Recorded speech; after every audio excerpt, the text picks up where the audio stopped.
हाँ सर, किस मामले को लेकर यहाँ आना पड़ा आपको?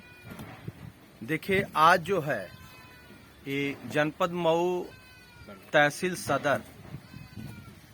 सदर का एक गांव है बढ़ुआ गोदाम, और इसी बढ़ुआ चट्टी के बगल में हमारे बांसफोर समाज के लोग रहते हैं, जिनको राजस्व के द्वारा जमीन खाली करने का आदेश आ गया है। अब मैं ये पूछना चाहता हूँ राजस्व के लोगों से और इस सरकार के लोगों से मैं पूछना चाहता हूँ। मैंने माननीय मुख्यमंत्री जी से भी मिला था और ये वादा उन्होंने कहा भी था कि जहाँ डोम समाज के लोग रह रहे हैं, बांसफोर समाज के लोग जहाँ रह रहे हैं, मुसर समाज के लोग, नट समाज के लोग, धरिकार समाज के लोग जहाँ हैं, उनको वहां से खाली नहीं किया जाएगा।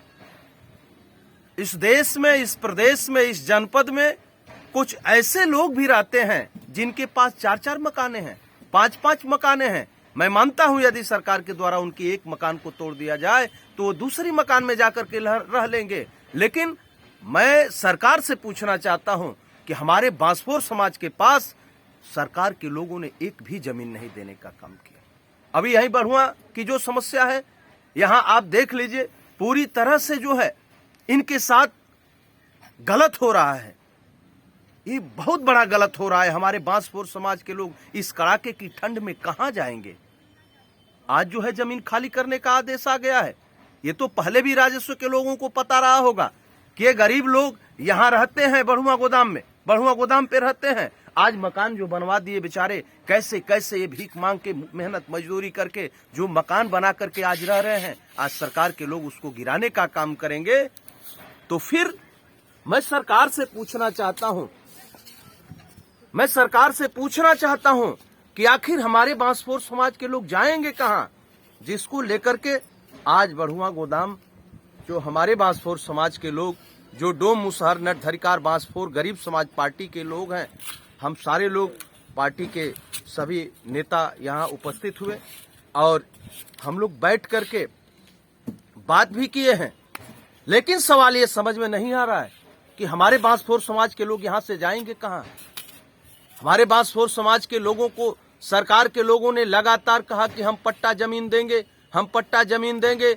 देश को आजाद हुए 75 साल बीत गए, लेकिन आज भी हमारा बांसफोर समाज उस पट्टे की जमीन का इंतजार करते करते, जहां जिसको जगह मिली वहां आज रहते रहते, यहां आपको बता दें सदियों से हमारे लोग यहां रहते, कई पुश्ते रहते चले आई। यहां आकर के अधिकारियों को देखना चाहिए, हमारे जो जिले के अधिकारी हैं उनको आकर के देखना चाहिए कि आखिर ये बांसफोर समाज के लोग जाएंगे कहां। इसलिए मैं सरकार से कहना चाहता हूं कि हमारी मकानों को न तोड़ा जाए, हमारे जो लोग यहाँ हैं इनके मकानों को न तोड़ा जाए। हमारे लोगों को जमीन सरकार पट्टा नहीं दे सकती है। हमारे लोगों के लिए जो सरकारी व्यवस्था है, न जमीन पट्टा मिल रहा है, न आवास मिल रहा है, न राशन कार्ड की व्यवस्था है, न शिक्षा की व्यवस्था हमारे लोगों को है, न स्वास्थ्य की व्यवस्था हमारे लोगों को है। और सरकार करे हम पूरी व्यवस्था देने का काम करें। मैं पूछ रहा हूं सरकार से, बताओ हमारे लोग यहाँ मकान तुम गिरा दोगे, हमारे लोग कहाँ जाकर के रहेंगे? इन सारी बातों को लेकर के आज हमने अभी कई यहाँ के लेखपाल से मैं बात किया हूँ और यहाँ के जो चेयरमैन हैं उनसे भी हमने बात किया है, नगर पालिका के जो चेयरमैन हैं उनसे भी बात हुई है हमारी।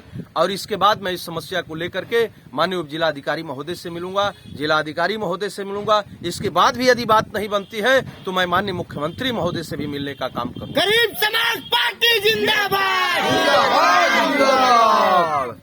जिसमें आज हमारे पार्टी के प्रदेश उपाध्यक्ष बबलू बांसफोर जी हैं, प्रदेश कोषाध्यक्ष लालजी बांसफोर, प्रदेश महासचिव झकड़ी बांसफोर हैं और मंडल अध्यक्ष नखड़ू बांसफोर जी, ये सारे नेता यहाँ उपस्थित रहे और अधिकारियों से भी वार्ता हुई है। मैं इस समस्या को लेकर आगे तक जाऊंगा। यदि घर गिरेगा तो सरकार की पूरी जिम्मेवारी होगी। सरकार चाहती है कि गरीबों को इस देश से हटाया जाए, ये सारी जिम्मेवारी सरकार की होगी। इसलिए मैं सरकार से कहना चाहता हूं, माननीय मुख्यमंत्री जी से कहना चाहता हूं, हमारे बांसफोर समाज को जमीन देने का काम किया जाए, आवास देने का काम यदि न दे पा रहे हैं तो इनको हटाने और उजाड़ने का काम न किया जाए।